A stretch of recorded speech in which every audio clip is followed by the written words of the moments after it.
Health Watch is presented by UMass Memorial Healthcare. Here, caring for you.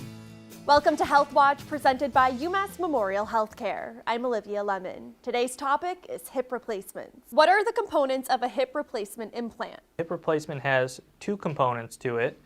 The first is the acetabular component, which is the round socket that goes into the bone. It usually has a plastic liner to it.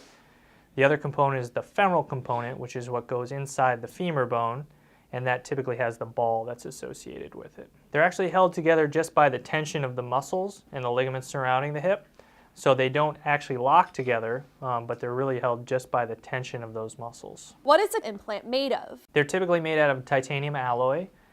So the socket and the femoral stem, the part that goes inside the femur bone, is a titanium alloy, and the head or the ball is either cobalt chrome or ceramic. The components of a hip replacement include the socket, which is typically a porous coated titanium, the plastic liner or polyethylene that is inserted into that, the femoral component, which goes inside the bone, which often has a surface for bone to grow into it, as well as the prosthetic head, which is either metal or ceramic.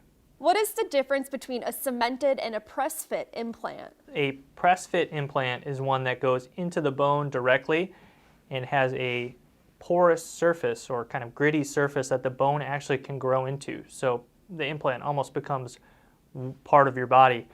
A cemented hip replacement is one that uses a special bone cement to kind of fill the gap between the bone and the implant.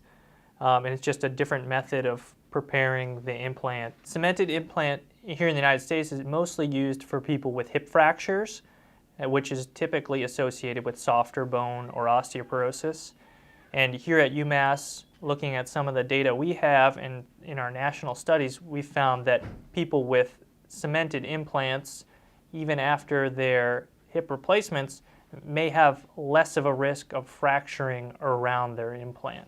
Can people with metal allergies get a hip replacement? Typically, when people have a metal allergy, it's to nickel, which can be part of stainless steel or cobalt chrome alloys. So if people have a nickel allergy, a lot of times we will use the ceramic heads on those patients rather than the metal heads, because it's less likely for them to have a reaction to it.